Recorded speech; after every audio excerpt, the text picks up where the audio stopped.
Paris, début du mois de juillet. Des milliers de touristes envahissent les rues de la capitale.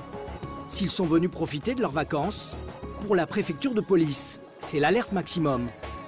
À 2 pas de la place de la Concorde, ce groupe de jeunes est dans le collimateur d'Yvette, de la brigade anticriminalité du 8e arrondissement. Ça avance vers la Concorde, mais ça regarde bien derrière.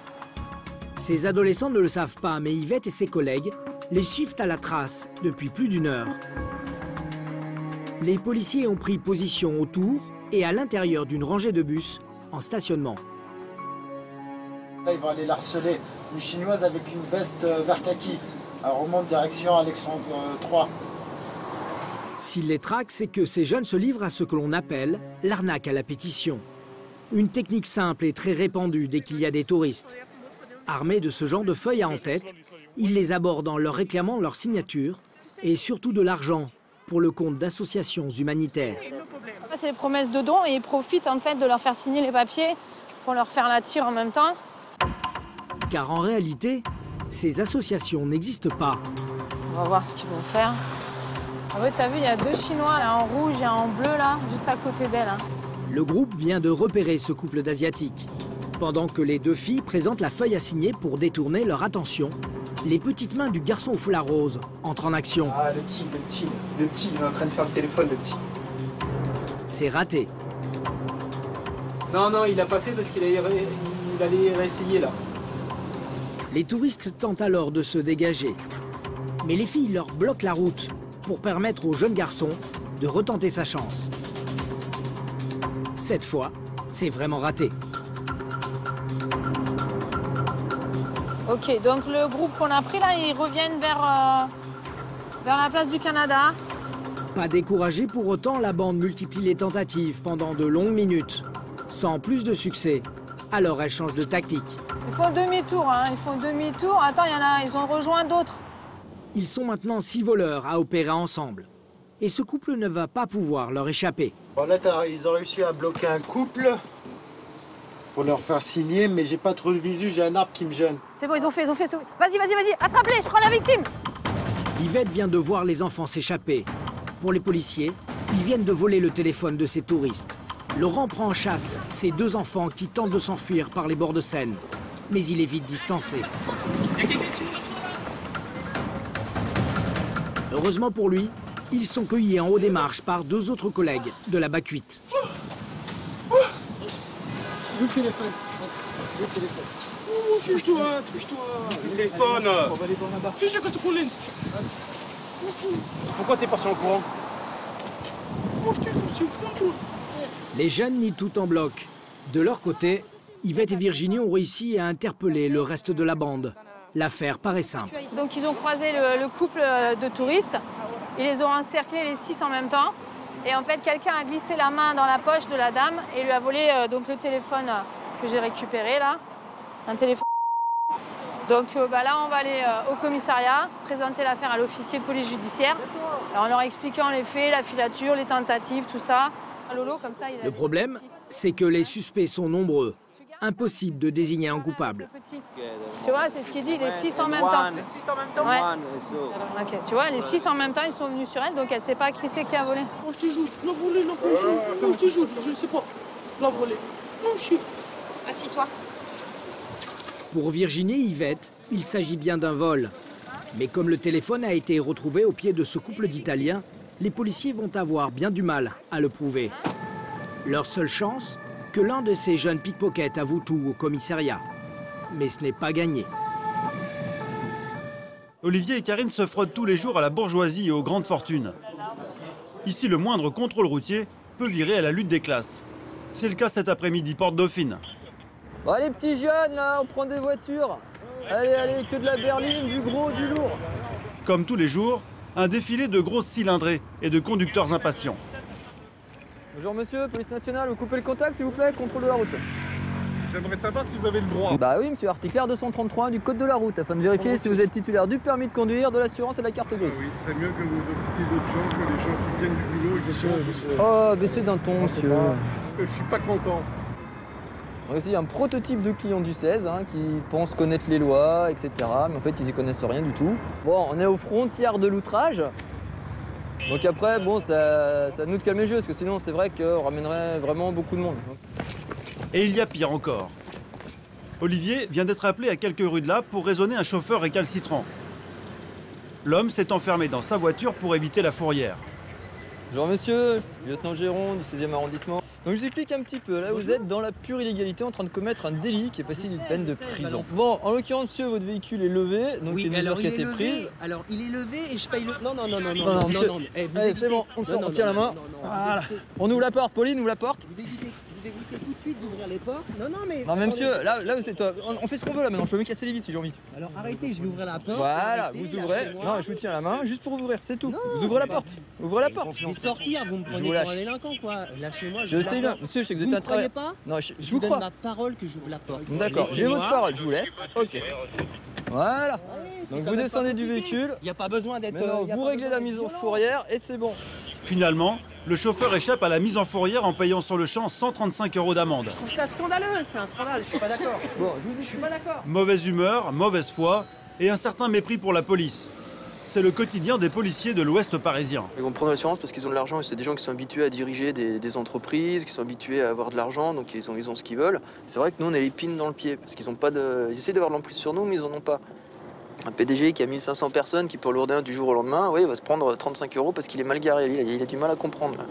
C'est pas dans sa logique. Les chauffeurs récalcitrants, ce n'est pas la seule spécialité des quartiers riches. Lorsque les policiers du 16e sont appelés, une fois sur deux, c'est pour un vol. Sac à main arraché ou adolescents de bonne famille rackettés en pleine rue. «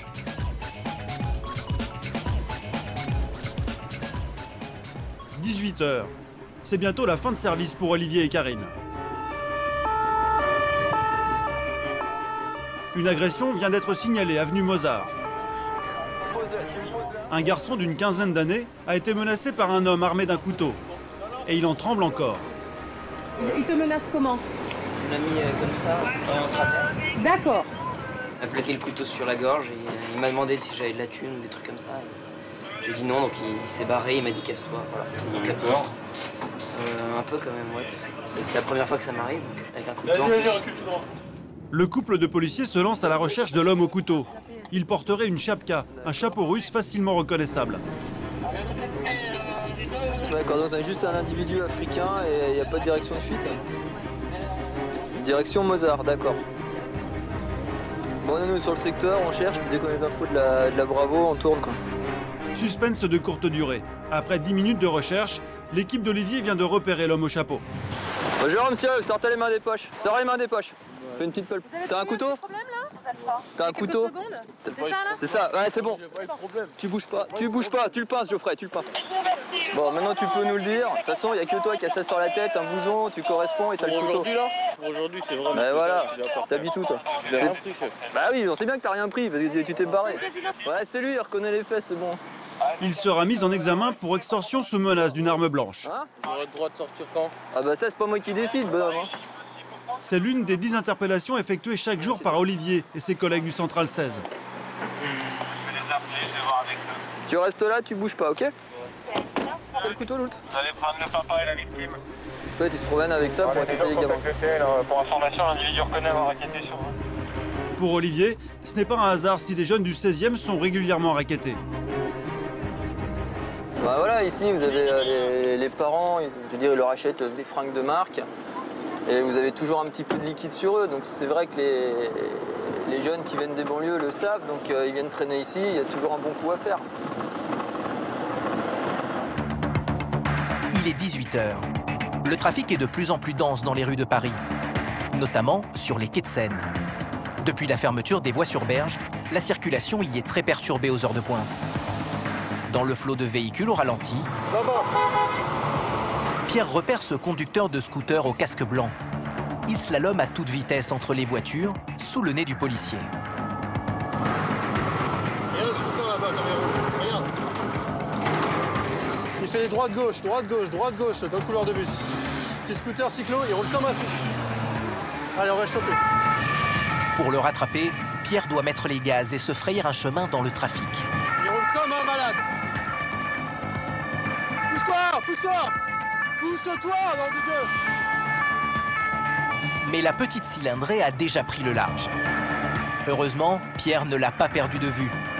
Et quelques centaines de mètres plus loin, il rattrape finalement le conducteur, tranquillement arrêté au feu rouge. Viens avec moi, toi. Visiblement, l'homme n'a pas l'air conscient de sa prise de risque. Là. Et Pierre ne va pas y aller par 4 chemins pour lui expliquer le fond de sa pensée. Reste sur le scooter, tu coupes le contact. C'est quoi cette façon de conduire? Je suis en retard. Et alors? Parce qu'on est en retard, on roule comme ça? Mais la prochaine fois que tu roules comme ça, moi je te récupère par terre. Mais moi j'ai un petit scooter, donc je me flotte. Depuis là-bas, je vois le casque blanc qui part dans tous les sens. À droite, à gauche, à droite, à gauche. Mais on se faufile gentiment, on se faufile pas. Exactement pareil. Non, mais pas cette vitesse-là. Bah là, j'étais à 40 en moyenne, honnêtement. Enfin, c'est 150. Et ça, vous aimez bien aussi la musique? Non, c'est pour le GPS. Non, mais n'empêche que c'est pas autorisé. Et puis, on peut mettre de la musique, j'en sais rien. Au loin, là, je le voyais avec son casque blanc, vraiment faire du gymkhana à une vitesse pas du tout acceptable, au risque peut-être de percuter un piéton qui serait amené à traverser. Le jeune homme ne réalise pas le danger qu'il représente. Il se permet même de narguer les policiers. Parce que je me suis arrêté au feu. Eh oui, dans la circulation comme ça, c'est quand même nettement plus facile avec ça qu'avec ça. Ah ouais, c'est pour ça que j'ai ça. Et puis il n'y a pas de problème de poids aussi avec ça. Ouais, mais là, vous allez avoir des problèmes de sous. Hein. Pour limiter le montant des amendes, le jeune homme change de ton et tente d'amadouer Pierre. Je vais éviter de me mettre tout le truc, je suis au RSA quand même. Ah oui, mais alors moi je verbalise pas ceux qui sont au RSA, ceux qui sont au chômage, et puis ceux qui bossent, ils me disent attendez, moi je bosse. Je verbalise personne alors. Couloir des bus, 90. Et pourquoi vous n'avez pas chopé tous les autres qui étaient dans le couloir de... C'est-à-dire que je ne suis pas un poulpe, ni un animal avec plusieurs bras, donc je peux m'occuper d'une seule personne à la fois. Et vous passez à droite, à gauche comme ça, c'est pas normal. Du coup, ça entraîne aussi 2 autres infractions, puisque vous faites des changements de direction sans mettre le clignotant. Si, je mets le clignotant systématiquement. Alors là, systématiquement. Bon, et ben alors, signez pas, c'est moi qui invente alors. Et ça, c'est combien ça? C'est 22 €. C'est votre parole contre la mienne, donc je signe pas. Et c'est à une vitesse excessive eu égard aux circonstances, puisque la voie, la chaussée n'est pas complètement dégagée. Donc il faut réduire sa vitesse. Et ça, c'est combien? C'est 90 €. Donc là, vous me mettez... 2 fois 90 € et 1 fois 22 €. Ça fait... Donc là, j'ai plus de thunes pour moi. Ben, sinon, vous respectez le code de la route et puis vous aurez plein d'argent, vous pourrez épargner. Faites comme moi. L'addition est salée. Au total, le jeune homme repartira plus léger de 200 €.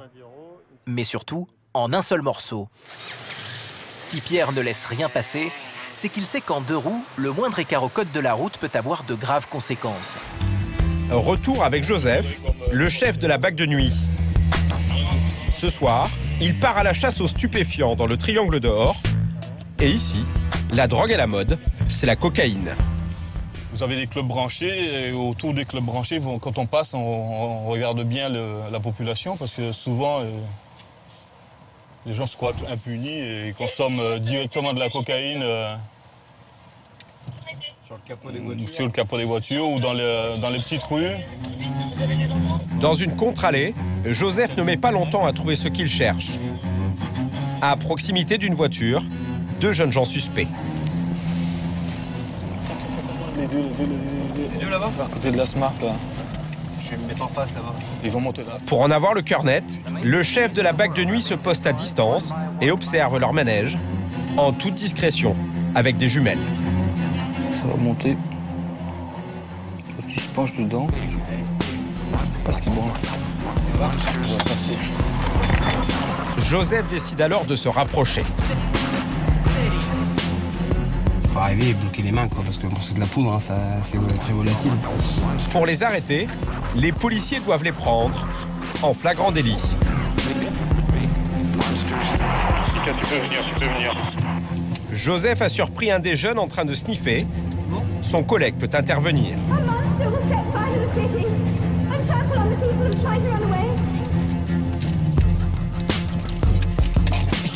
Ah bah t'inquiète, tu l'as fait, c'est foutu. La coke que tu viens de jeter, c'est bon. Tu te fous de moi ou quoi? J'ai la paille. Viens ici toi. Descends. Menotté, l'individu a tout juste eu le temps de se débarrasser de la drogue. Mettez-vous là. Vous avez rien d'autre sur vous? À part ce que vous avez jeté? Quand votre collègue est venu vous annoncer qu'il y a les flics? Rien de particulier, c'est sûr. Je ne vais pas trouver du reste de coke. Non, n'inquiétez pas. Vous êtes sûr? Sûr, je vous jure. Ces deux copains ne seront pas interpellés. Fouillés des pieds jusqu'à la tête, ils n'ont pas de stupéfiants sur eux. Dans la voiture, en revanche, les recherches sont fructueuses. Sur ce classeur, un billet de 50 € qui sert de paille pour sniffer et des résidus blanchâtres de cocaïne. Sur le fauteuil du conducteur, il y a encore mieux. Ce petit sachet jaune qui contient 1 gramme de cocaïne. En général, ils ont que ça sur eux, donc ça veut dire qu'en Mali, il y en avait plusieurs. C'est un quartier qui est connu pour ça ici. Dans le strict minimum. Le jeune homme pris en flagrant délit est conduit au commissariat du 8e arrondissement. Baissez la tête. Il encourt une peine de 1 an de prison ainsi qu'une forte amende. Quant aux deux autres, ils s'en tirent avec une simple leçon de morale de Joseph. C'est mon classeur d'éco, d'accord. Mais vous n'êtes pas raisonnable aussi. Non, mais voilà, vous êtes jeune, vous êtes étudiant, vous êtes bien, vous n'êtes pas dans la dèche, les gars, là. Soyons sérieux. Est-ce que, franchement, pour aller en boîte, vous avez besoin de prendre ça? Non. Moi, à votre âge, je ne prenais pas ça. J'allais en boîte, je m'éclatais aussi. Hein. Je m'éclatais aussi bien sans coke. Hein. L'an dernier, dans le Triangle d'Or, une centaine de personnes ont été interpellées pour usage de stupéfiants. Au même moment, à 2 pas de la Tour Eiffel, les policiers du STJA quittent leurs locaux pour se rendre sur un accident grave. À proximité du bois de Vincennes, une moto a percuté une voiture. Le motard, dans un état grave, a déjà été évacué par le SAMU lorsque l'équipe du STJA arrive sur place. William et ses collègues constatent la violence du choc.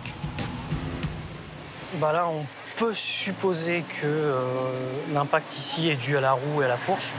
Là, on a une fourche qui est complètement tordue, ainsi que le guidon qui est, là, on peut le voir, également plié. C'est une grosse cylindrée de près de 200 kg qui s'est encastrée dans la voiture. Dans l'ensemble, les mecs de la portière. A priori, il tape la voiture avec la moto, le corps tape dans le pare-brise et propulsé sur 8 mètres jusqu'à la tache de sang. Un vol plané de plusieurs mètres qui aurait pu coûter la vie au motard. On va se mettre un peu à l'écart, on va vérifier ensemble les papiers.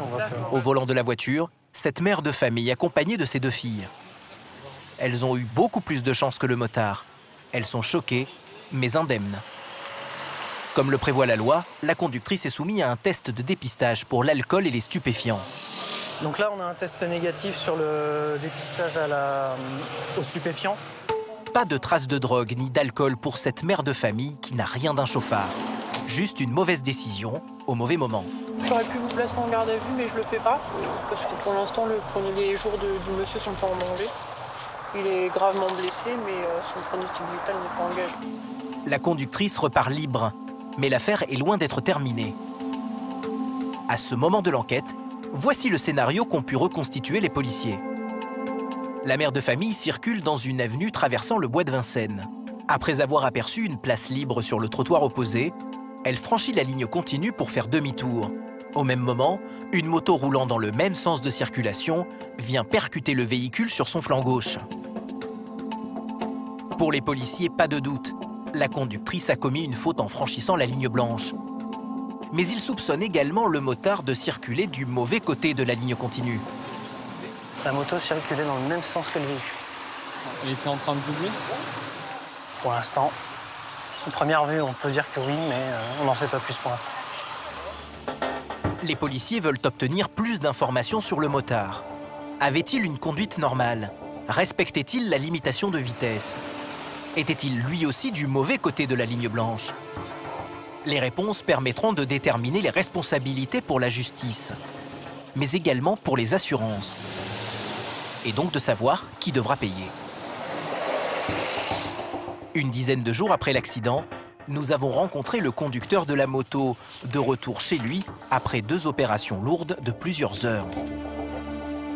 Ce jeune homme de 30 ans que nous appellerons Julien a perdu toute son autonomie. C'est sa compagne qui l'assiste au quotidien. Ce passionné de moto est également mécanicien, un métier qu'il ne peut plus exercer depuis l'accident. Ça va là? Ça appuie pas un peu trop derrière? Ça va. Quand vous avez vu cette voiture débouler, vous vous êtes dit à un moment donné, je vais y passer. Ah, pour moi, là, c'était... Ouais. Après, comme une fois que j'étais par terre, vu que j'ai pas perdu connaissance et tout ça, J'ai vu mon bras pas très joli du tout. Pour moi, je le perdais, quoi. Jamais je pensais que j'allais le voir là encore accroché à moi, quoi. Ah oui, au moment de l'accident, vous êtes pour moi, plus de bras. J'ai perdu toute sensibilité et toute motricité. Quels sont le diagnostic des médecins On m'a parlé de 50% de récupération. On est parti d'une perte de motricité de 80% de son bras pour arriver à la deuxième opération à 50%. On ne vous donne pas beaucoup d'espoir, en fait. De longs mois de rééducation attendent encore Julien. Mais ses soucis ne vont pas s'arrêter là. Chaque matin, pour rejoindre le commissariat, il passe par l'avenue Foch, la plus large de Paris, 100 mètres entre les deux rangées d'immeubles. Ici, le mètre carré peut atteindre les 20 000 €. Une concentration d'habitants fortunés, mais pas seulement. On a quelques prostituées au travail sur l'arrondissement. Donc voici par exemple madame qui est juste derrière moi. Donc on les fait régulièrement pour racolage. Donc là, c'est partie des traditions entre guillemets de l'avenue Foch. Donc c'est des prostituées de luxe. Donc, elles sont dans leur petite voiture, elles restent là, les passes se font jamais dans la rue, bien évidemment. Et il y en a beaucoup qui ont même des appartements sur Foch ou sur Grande Armée, donc juste à côté. Et c'est une clientèle très aisée. La prostitution dans le 16e arrondissement est surtout due à la présence du bois de Boulogne. Poumon de la capitale, avec ses 845 hectares de verdure. Deux lacs, une grande cascade, des restaurants parmi les plus sélects de France. Un hippodrome et un polo club, un havre de paix en plein Paris parsemé de coins interdits. Olivier les connaît tous. Voilà, on a la chance de travailler dans un milieu champêtre et boisé. Ça, c'est le gros avantage. C'est boisé. Ce matin, il ne fait pas équipe avec sa compagne Karine. Il a rendez-vous avec d'autres femmes au fond du bois. Donc là, en fait, c'est la zone où de nuit, il y a le plus grand nombre de prostituées sur le bois. On appelle ça le carré magique. Donc en fait, il y a entre 25 et 30 filles qui travaillent ici en soirée. Et la journée, elles se cachent un petit peu plus au fond du bois pour que les clients soient tranquilles. Donc on peut voir partout, par terre, c'est jonché de détritus de préservatifs, Enfin, vous avez un peu tout ce qu'on veut, quoi. Et comme on le voit, tous les gens qui se promènent dans le bois, à ce niveau-là, c'est uniquement des hommes seuls, on va dire. Voilà. C'est pas ici que viennent se promener les familles, faire du vélo et faire les promenades dominicales, quoi. La prostitution n'est pas illégale.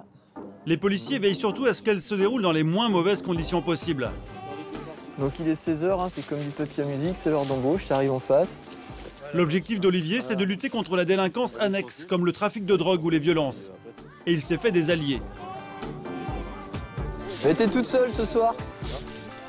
Tu travailles toute seule? Mais non, c'est là. Ah bah oui, on connaît. Peut-être lui rappeler où elle travaille. On nous amène pas mal d'informations sur tout ce qui se passe au niveau petit trafic dans le bois de Boulogne. On a aussi de la fausse monnaie, des agressions, des vols, des vols violences, du proxénétisme. Donc c'est vrai qu'on discute fréquemment avec elle pour avoir un petit peu d'informations. Donc là, pour l'instant, ça a l'air d'innocente promeneuse dans le bois de Boulogne. Mais bon, on se connaît tous. Le lieutenant connaît les 150 hommes et femmes qui investissent le bois chaque nuit. Prostituées, travestis et même exhibitionnistes. Comme dans cette rue où des hommes se masturbent en public. Ils sont une nuisance, mais pas un problème majeur pour la sécurité des beaux quartiers. Ce qui inquiète les policiers, ce sont surtout les nouvelles formes de prostitution qui se développent sur Internet.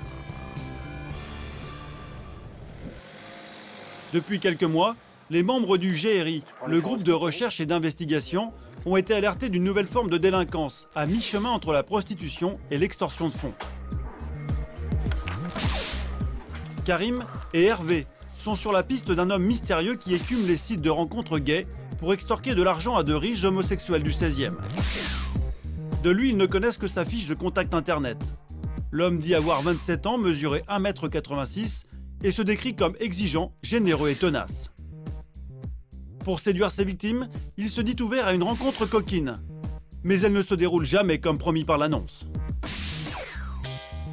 Il n'y a pas systématiquement de relations sexuelles. Il a rendez-vous avec les victimes et il les menace directement pour avoir l'argent. Celui de ce matin, il était sur le point de le faire et il l'a envoyé à la douche, mais après il n'a rien fait et il a obtenu ses 600 €. Ces victimes ont toujours le même profil. Des hommes de 40 à 70 ans, de préférence seuls et riches. J'ai hôtelier, ancien chirurgien et ancien courtier, je crois. Ancien courtier. À mon avis, il doit les juger très très rapidement et savoir que c'est des pigeons potentiels. Voilà. Et là, c'est le cas, parce qu'à chaque fois, c'est un coup de fil, c'est direct dans la chambre, voilà, pour une prestation sexuelle. Donc, il n'y a même pas à chercher à comprendre, quoi. Donc, ils savent qu'en général, la plupart des personnes âgées qui fréquentent ces sites-là, c'est purement pour l'acte sexuel. Bonjour, monsieur. Déjà 2 plaintes déposées. Ce matin, Karim reçoit une 3e victime. Un chef d'entreprise d'une 50aine d'années, encore traumatisé par sa mauvaise rencontre. Il commence à me montrer son poing. J'ai senti qu'il était très décidé, une agressivité froide. Et c'est lui qui a pris l'argent ou il vous a obligé à le remettre? Ah, il m'a obligé, ça a duré très très longtemps. Hein. Il vous a agrippé? Ah oui, c'est pour ça que j'ai bien vu. Il vous a bousculé? Il m'a bousculé, parce que j'ai même commencé à ouvrir la fenêtre, à crier. Bon, et c'est lui qui s'est servi ou c'est lui? Non, parce que c'était ça C'était dans une boîte de médicaments. D'accord. Non, j'ai abandonné ce que j'avais dans mon portefeuille. D'accord. J'ai eu très peur. Ouais. Il vous a... 600 €. 600 € il vous a pris? Ouais. Et sans qu'il y ait particulièrement... Je pense, c'est rien, parce que j'avais des dollars qui me restaient d'un voyage que j'avais gardé. Et pareil, le même mode... C'est exactement le même mode opératoire. Sur Internet, tout est identique. D'accord. Les policiers ont récupéré un élément capital, l'adresse IP de l'ordinateur de l'escroc. Cette adresse informatique pourrait permettre de localiser l'endroit d'où l'homme se connecte à Internet.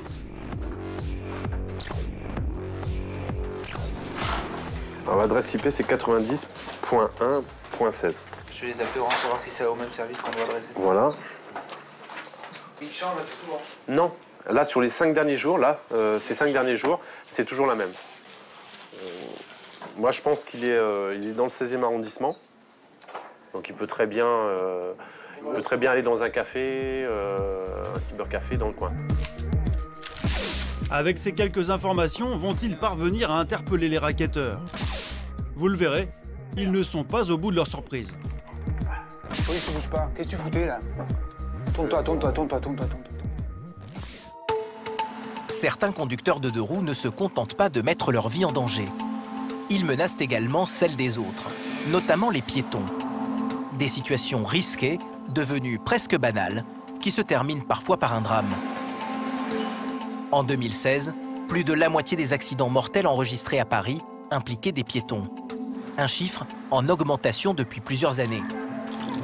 Cette tendance est prise très au sérieux par les autorités, comme le montre ce spot de sensibilisation diffusé récemment. Installé au niveau d'un passage protégé, le dispositif reproduit le bruit d'un freinage d'urgence et capture la réaction des piétons qui traversent au feu rouge.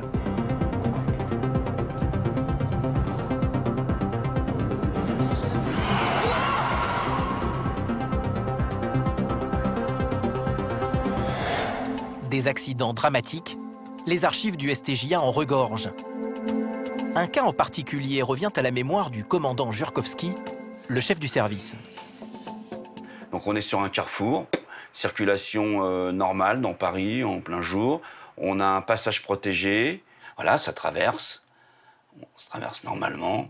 Là, le piéton qui avance. Donc on va voir que ça va très très vite. Voilà, l'accident. C'est dramatique. Ce 2 roues, on voit bien qu'il roule quand même relativement vite.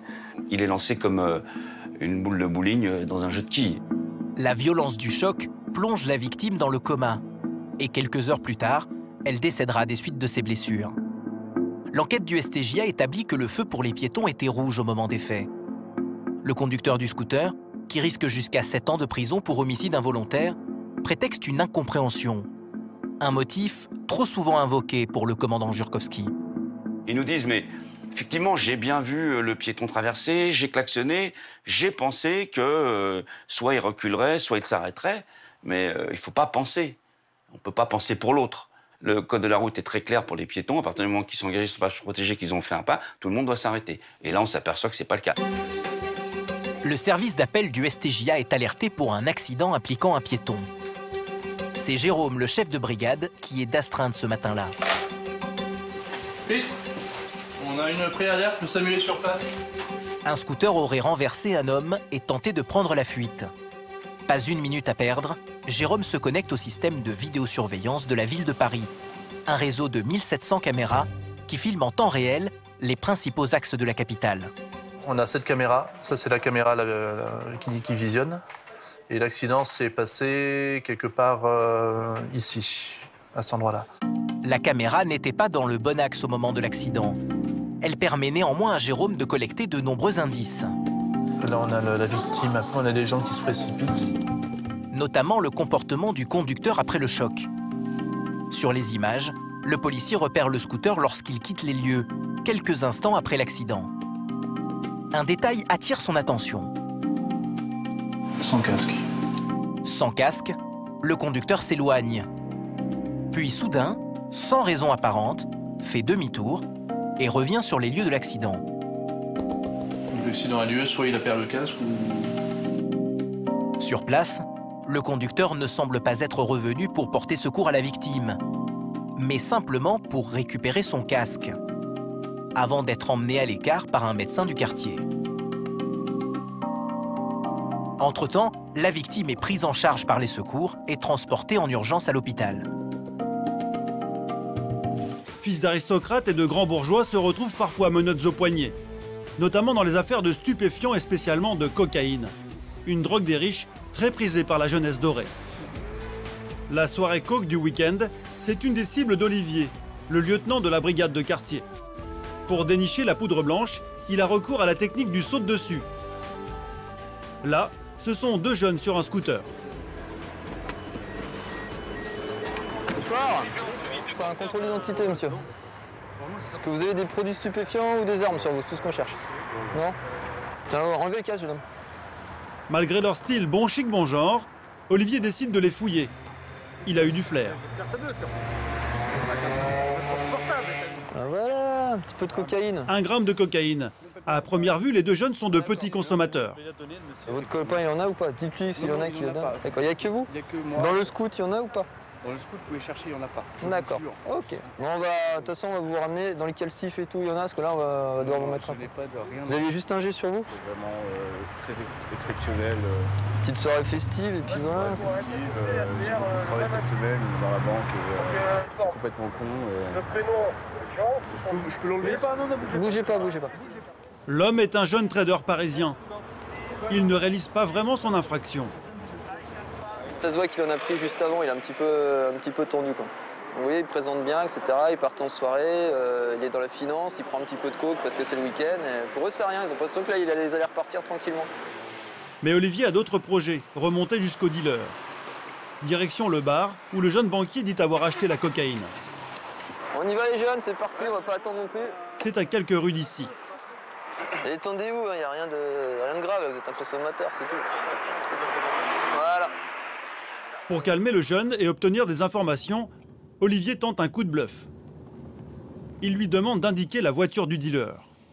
Si vous voulez la caisse, vous nous le dites, et après on s'arrange avec l'officier pour que vous ne soyez pas emmerdés, ok? Mais ce soir, ils feront chou blanc. Malgré tout, pas question pour le trader de rejoindre ses amis. Tout le monde va finir la soirée au poste.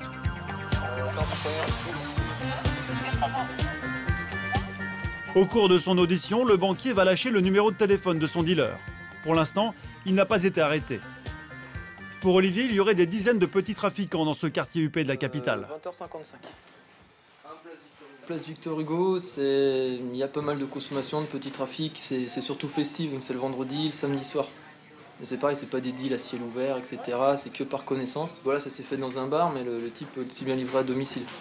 Et en fait, les gens s'échangent le numéro de téléphone du mec qui fait les livraisons. Donc une fois qu'on a le numéro, on peut commencer à travailler de façon sympa et puis essayer de remonter un petit peu.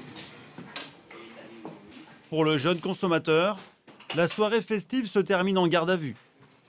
Le lendemain matin, il sera relâché et ne devrait pas être poursuivi.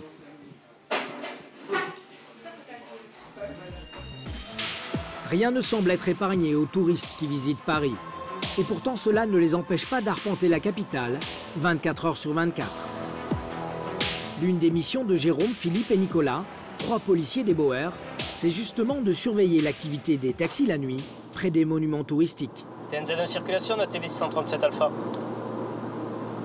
Et à cette période, il ne manque pas de travail. Il n'y a pas si longtemps que ça, un vrai taxi là, qui faisait un forfait Champs-Élysées, Montparnasse, il demandait 80 €. Ce qui est énorme, c'est du vol là, carrément. Un vrai taxi, ça aurait coûté 12 €. C'est dans le quartier de la Tour Eiffel que les problèmes sont les plus nombreux. On va voir ceux qui commettent le refus de prise en charge, de la majoration, on ne sait pas, on va voir. Envahi de touristes la journée, le parvis de la Tour Eiffel est presque aussi fréquenté une fois la nuit tombée. Et à cette heure, les taxis font la loi. Refus de prise en charge, courses majorées ou taxis clandestins, les pièges guettent les touristes. Mais les Bauer veillent. Bonsoir. Vous me présentez la carte professionnelle, s'il vous plaît, le permis de conduire, la carte de stationnement, la carte de à bord du véhicule. Ce chauffeur vient justement de refuser un groupe de Thaïlandais.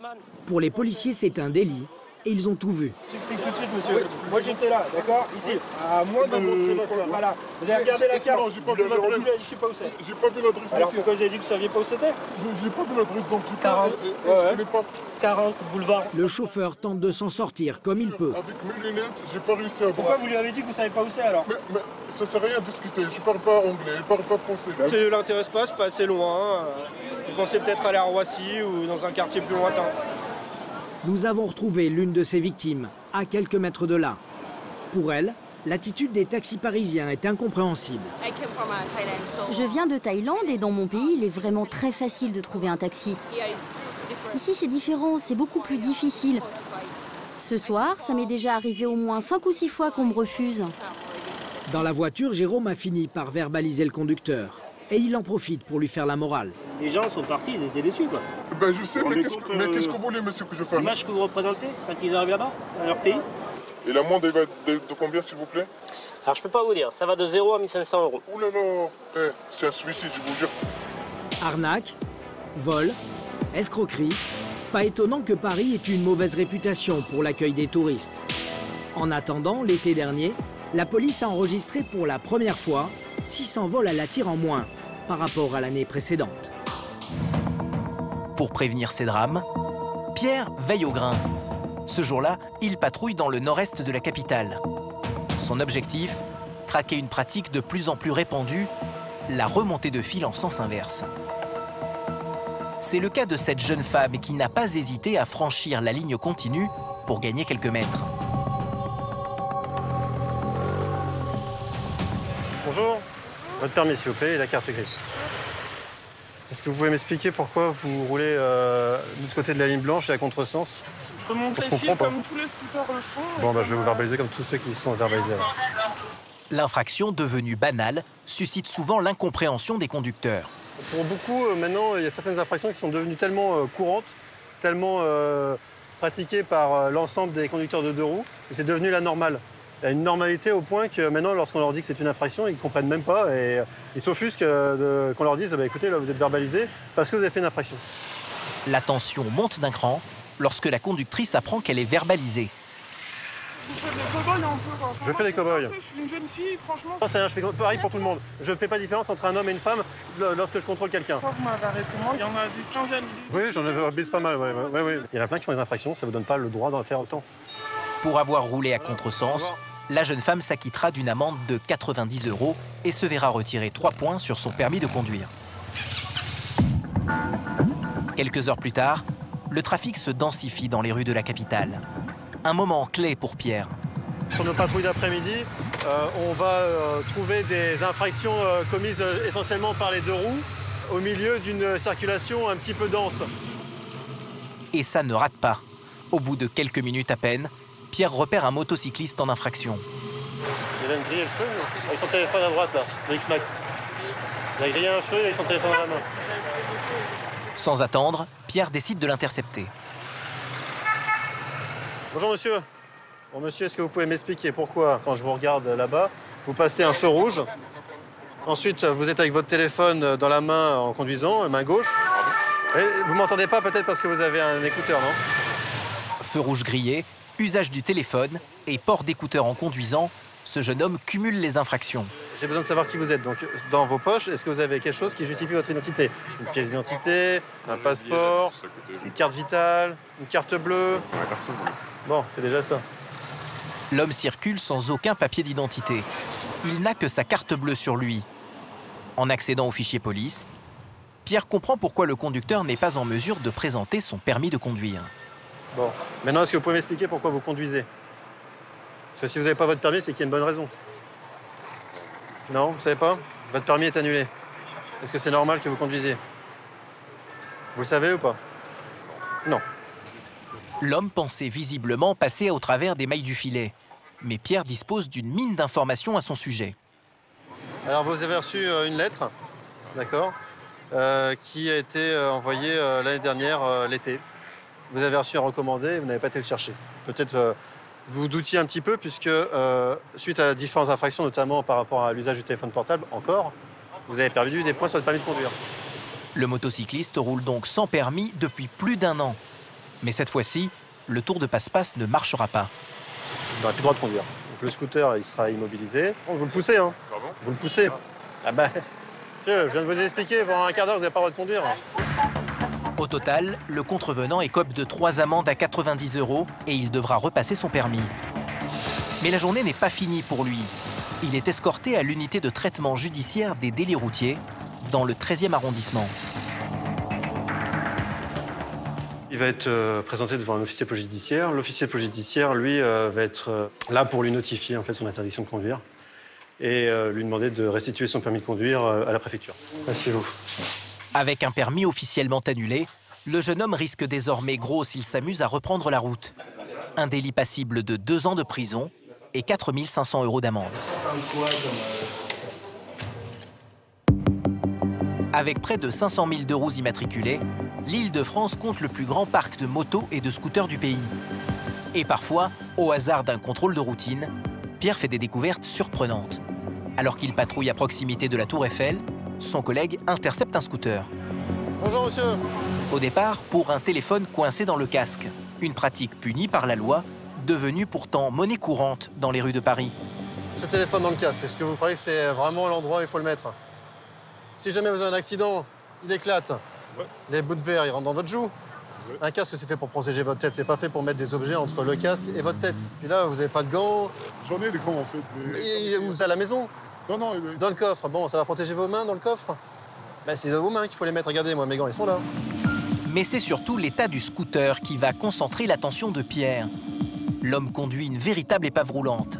Seules quelques bandes de scotch permettent au carénage avant de tenir. Et ça ne s'arrête pas là. Là, donc le câble. Hein? Comment vous faites pour allumer le feu, là? Allumez. Le scooter, quasiment hors d'usage, est pourtant un véhicule professionnel. Écoutez, moi, il faut que je travaille. Il faut que je travaille, j'ai deux mois à nourrir. On me donne un scooter, je prends le scooter. Il est assuré, il y a la carte grise. Mais ce n'est pas la principale préoccupation de Pierre pour le moment. Il y a tout un tas de choses qui vont pas et c'est une épave roulante. Puis là, il y a des choses bien trop dangereuses, comme ces pneus qui sont lisses. On ne peut même pas voir à quelle vitesse ils roulent, il n'y a pas de câble. Et puis, pas de clignotant. L'éclairage inexistant, donc dès qu'il commence à faire nuit, il ne va pas pouvoir éclairer la route, ni voir, ni être vu. L'addition s'annonce salée. Le conducteur tente alors d'amadouer Pierre. Franchement. Et là, de toute façon, il y en a tellement, on va pas... Vraiment, écoutez, moi, juste, je vous en supplie, juste, franchement, parce que... monsieur, ça servira à rien, ça servira à rien. Arrêtez de dire, s'il vous plaît. Je vais même plus répondre, monsieur. Je vous ai entendu, je vous ai répondu. Bon, bah maintenant, vous faites avec. Il y a des moments où, là, il faut rien laisser passer. Là, récemment, il a été interpellé pour une conduite sous stupéfiant. Il n'a pas la formation pour conduire un 125. Donc, on ne peut pas être intelligent avec tout ça. À bout d'un moment, on est bien obligé de faire l'ensemble des contraventions. Et s'il ne comprend pas avec ça, je ne sais plus comment on peut faire. J'ai pas tout mis. Mais la liste est longue. Même si Pierre n'a retenu qu'une partie des infractions, l'homme devra tout de même s'acquitter de plus de 300 € d'amende et présenter une preuve de mise en réparation du scooter sous 48 heures. Dans la majorité des cas, le comportement du conducteur ou l'état de son véhicule sont à l'origine des accidents. Cependant, dans certaines situations, Des motocyclistes sont blessés alors qu'aucune infraction au code de la route n'a été commise. Parmi ces affaires, l'accident hors du commun de Layla va donner du fil à retordre aux policiers. Il y a quelques semaines, cette infirmière de 56 ans a trompé la mort. Je me souviens d'être tombée, ça a glissé, ça c'est sûr. Et je me souviens de comme une machine à laver, quoi. J'ai tourné. Tout de suite, j'ai paniqué, quoi. J'ai eu peur. Ce matin-là, Layla se rendait à son travail dans l'Est parisien. Elle a perdu le contrôle de son scooter et s'est retrouvée sous les roues du camion qui la suivait. Je voyais avec mon œil du sang couler comme ça. Je sais pas d'où ça venait, le crâne, voilà, j'ai beaucoup saigné. La première chose que j'ai faite, c'est de bouger mes jambes. Hein. Je savais que c'était, voilà, que j'étais sous un camion, que j'avais mal, je pouvais pas bouger. J'ai bougé mes jambes. Layla a eu beaucoup de chance. L'accident aurait pu lui être fatal. Les images d'une caméra de surveillance située à proximité des lieux parlent d'elles-mêmes. On y voit le scooter glisser, suivi par le camion. Si l'on regarde de plus près, on devine les pieds de Layla qui bougent sous le moteur. Elle a passé près de 3 quarts d'heure sous le camion avant d'être évacuée par les secours. Depuis, elle a entamé une longue période de convalescence. Alors, j'ai une fracture au niveau de l'humérus, mais là, ça y est, ils m'ont... Donc, j'ai un clou à ce niveau-là. Donc là, il n'y a pas longtemps, on m'a retiré les pansements parce que c'est sec et c'est propre. Mais c'est surtout son poignet qui a été blessé. Des os et des articulations ont été fracturés. On imagine que le pneu a dû passer dessus, ouais. Comment cet accident a-t-il pu arriver? Layla a-t-elle commis une imprudence? Le camion y est-il pour quelque chose? Pour répondre à ces questions, il faut revenir sur les lieux de l'accident, où Jérôme et son équipe sont arrivés quelques minutes après l'évacuation de Layla. Il est 8h28. Sur la chaussée, les enquêteurs constatent un important épanchement de sang. Pour l'instant, vous ne vous touchez à rien, vous laissez encore en état le temps qu'on ait fini les constatations, qu'on prenne les dernières photos. Et puis après, ce sera bon. Merci. Le scooter de Layla ne comporte que de très légères traces de ripage. Jérôme comprend rapidement qu'il n'y a pas eu de choc entre les deux véhicules. La moto dérape, chute au sol et le camion lui roule, essaye de freiner, mais lui roule dessus et l'attrape avec la roue avant gauche. C'est une perte d'adhérence pour la moto et ensuite pour le camion et ça ne pardonne pas. Les investigations de Jérôme ne s'arrêtent pas là. Il veut savoir pourquoi Layla a perdu le contrôle de son scooter. Ce matin-là, il n'a pas plu. Et pourtant, la chaussée est très glissante. On dirait qu'un produit y a été répandu. Putain, et je vais me pester la figure. Au fil de l'enquête, Jérôme apprend qu'une lessiveuse de la mairie de Paris est passée par là juste avant l'accident. Elle aurait rencontré un problème technique. Vous savez ce qui lui est arrivé à cette laveuse ou pas? C'est un problème de fuite hydraulique. Une fuite d'huile? D'huile hydraulique. Cette nouvelle information vient étayer l'enquête. C'est une lessiveuse de ce type qui est au centre de l'attention des policiers. La fuite d'huile proviendrait du moteur du véhicule. De ce que l'on sait, c'est qu'il y aurait une lessiveuse de la mairie de Paris qui serait passée vers 6h30, qui aurait perdu à vue de nez 200 mètres de liquide sur la chaussée, très glissant. La motocyclette est arrivée, le camion derrière, et à cause du revêtement, elle a glissé, chuté au sol et le camion lui a roulé dessus. La responsabilité du service de nettoyage semble désormais engagée. Jérôme ordonne au chauffeur de la lessiveuse de se présenter immédiatement sur place. Pour l'enquêteur, il n'y a pas de doute, l'homme a fait preuve de négligence. Donc vous laissez la rue comme ça là, avec 200 mètres de graisse et tout ça? Je vais même pas les appeler, je vais barrer direct la rue. Bah monsieur, ça me paraît logique, non? Oui, et les 6h du matin, je voyais pas, j'ai cru qu'un litre de l'huile, en fait, c'est pas un litre. Pour Jérôme, une chose est sûre, le chauffeur n'a pas pris la mesure de la situation. Là, vous auriez dû rester, monsieur, parce que vous le dites vous-même. Monsieur, vous le dites vous-même, vous n'avez pas l'impression que c'est une petite fuite d'huile, vous le voyez bien. Le chauffeur de la lessiveuse a-t-il pris la décision de quitter les lieux seul? A-t-il suivi un ordre? Quant à la panne, quelle est son origine? Au STJA, l'enquête avance. Le gardien Mathieu revient tout juste du dépôt de l'entreprise de nettoyage. Donc là, on voit bien le... Ça, c'est le tuyau qui a été remplacé. Le tuyau défectueux, lui, va être placé sous scellé. Il s'agit d'un flexible transportant de l'huile à haute pression. Voilà, donc en fait, il est abîmé ici. Voilà, c'est là que ça a fui. Un trou presque insignifiant qui a pourtant failli coûter la vie à Layla. Là, ça aurait pu être critique, ça aurait pu être un accident mortel. Mais autant de surface, parce qu'on a quand même 200 mètres de longueur d'épanchement, c'est quand même assez énorme. Jérôme veut donc savoir pourquoi le chauffeur de la lessiveuse a quitté les lieux sans les avoir sécurisés, laissant ainsi ouvert à la circulation une chaussée glissante et dangereuse. J'appelle le chef qui me donne le camion le matin. Je l'appelle, j'ai dit, je suis à tel endroit, il y a de l'huile qui coulait du camion. Qu'est-ce que je vais faire? Il m'a dit, dans ce cas-là, tu rentres. J'ai dit, je vais faire quoi? Il m'a dit, tu rentres. Je dis, pourquoi faire? Il m'a dit, on va te changer de camion. Bah, vous avez sûrement l'appel sur votre téléphone. Ah là, oui, c'est sûr. Il est là. Non, je ne sens pas passer, sans là. Je vais vous montrer. Le journal d'appel du téléphone confirme sa version des faits. Il a effectivement communiqué avec son chef de service entre 6h32 et 6h39. C'est d'ailleurs lui le prochain à être auditionné par Jérôme. L'homme reconnaît à demi-mot avoir communiqué avec son employé sur la disponibilité d'un véhicule de remplacement. Mais selon lui, il n'a pas été informé de la dangerosité de la situation et n'a donc pas pu agir en conséquence. Les comptes rendus de ces auditions permettront au procureur de la République de décider de poursuivre ou non l'entreprise de nettoyage pour négligence ayant entraîné des blessures involontaires.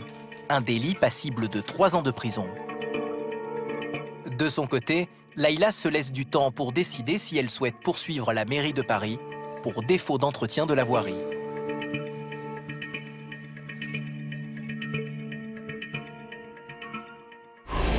À quelques rues de là, nous retrouvons Laurent et les autres motards de la CSI 75. Ils traquent toujours les délinquants qui dépouillent les touristes. Cet après-midi, ils sont appelés sur les Champs-Élysées à cause de gamins qui rôdent autour des distributeurs automatiques de billets pour dérober les cartes bleues des clients. Dans le quartier, de plus en plus de passants sont victimes de ce type de vol par ruse.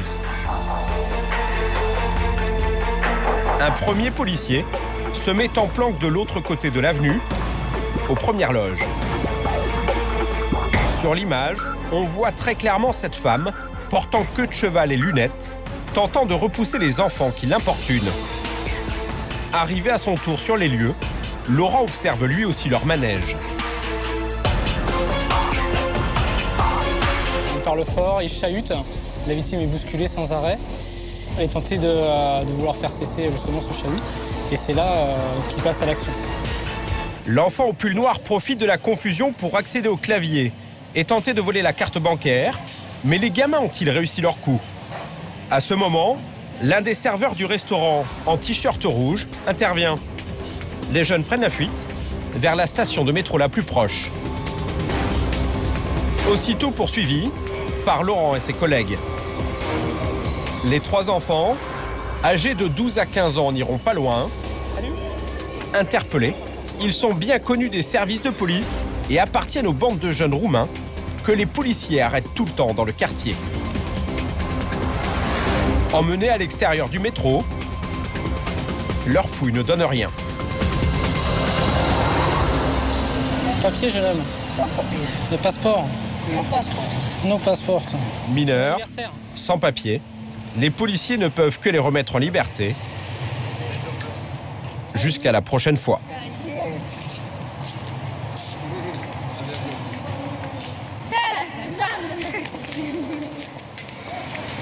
Mais sur les Champs-Élysées, il n'y a pas que ces délinquants qui sont dans le collimateur de la police.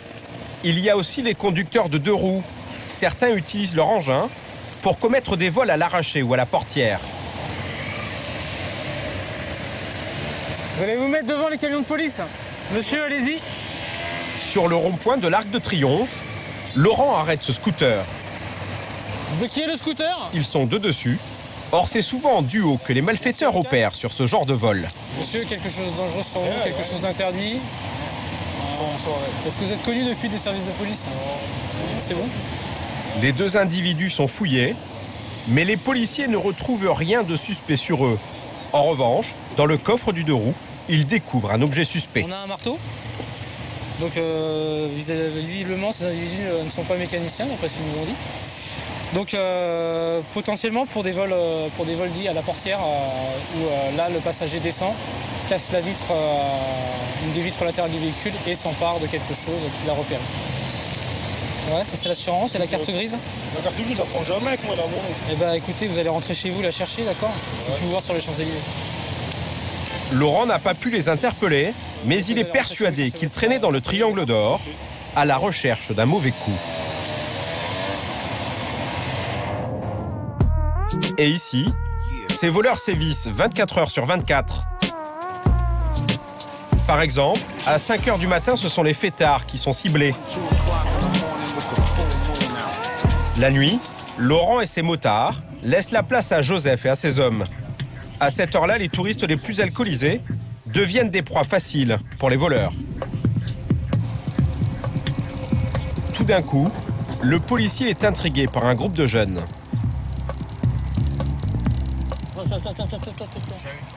T'as vu le petit et les autres sont autour?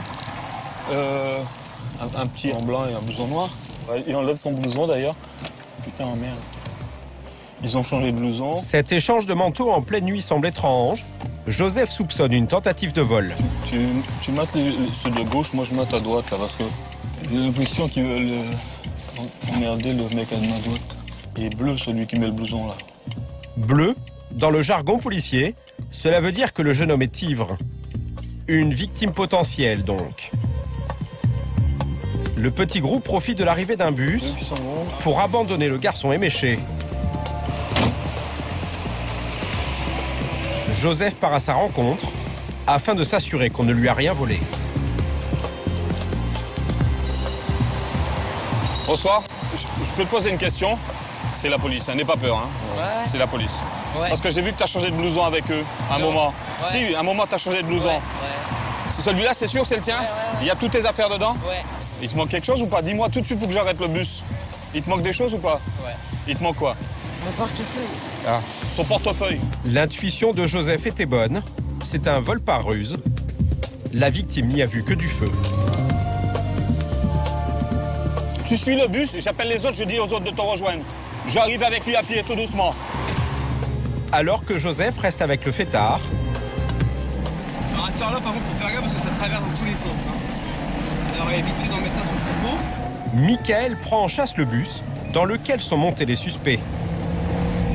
En bas des Champs-Élysées, il le force à s'arrêter.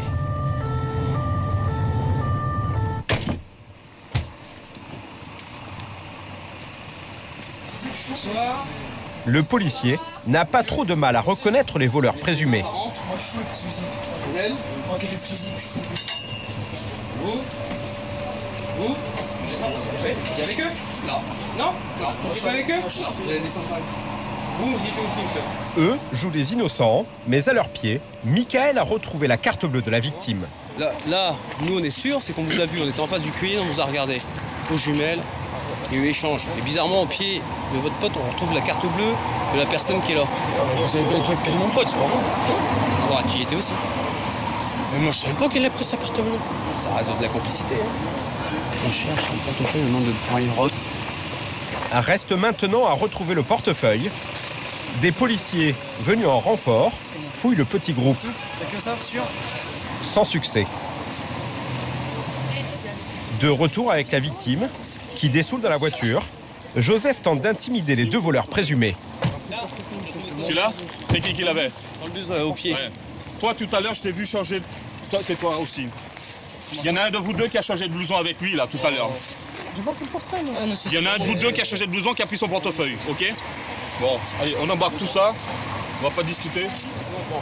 Menottes au poignet, ils sont placés en garde à vue et conduits au commissariat. Mineurs, ils ne risquent pas grand-chose. Sorti de la voiture, la victime a toujours autant de mal à retrouver ses esprits. Vous l'avez... Ça, c'est à vous, ça, monsieur? Ouais. D'accord. Et votre portefeuille, il est comment? Il est noir. Bon, ça, c'est à vous, on l'a retrouvé, ça. Il était où? Dans le bus. Vous n'êtes pas monté dans le bus? Un trou. On va vous expliquer après, monsieur. La nuit a été longue pour les fêtards du Triangle d'Or. Il est déjà 6 h du matin. C'est l'heure d'aller se coucher. À quelques rues de là, nous retrouvons Laurent et les autres motards de la CSI 75. ils traquent toujours les délinquants qui dépouillent les touristes. Cet après-midi, ils sont appelés sur les Champs-Élysées à cause de gamins qui rôdent autour des distributeurs automatiques de billets pour dérober les cartes bleues des clients. Dans le quartier, de plus en plus de passants sont victimes de ce type de vol par ruse. Un premier policier se met en planque de l'autre côté de l'avenue, aux premières loges. Sur l'image, on voit très clairement cette femme, portant queue de cheval et lunettes, tentant de repousser les enfants qui l'importunent. Arrivé à son tour sur les lieux, Laurent observe lui aussi leur manège. Il parle fort, il chahute, la victime est bousculée sans arrêt. Elle est tentée de vouloir faire cesser justement ce chahut, et c'est là qu'il passe à l'action. L'enfant au pull noir profite de la confusion pour accéder au clavier et tenter de voler la carte bancaire, mais les gamins ont-ils réussi leur coup? À ce moment, l'un des serveurs du restaurant, en t-shirt rouge, intervient.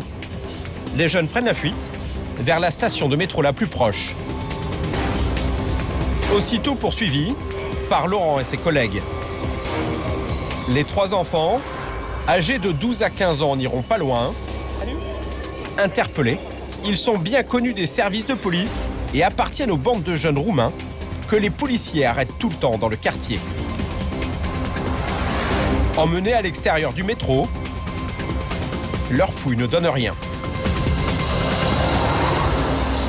Papier, jeune homme. Le passeport. Non passeport. Mineurs, sans papier, les policiers ne peuvent que les remettre en liberté. Jusqu'à la prochaine fois.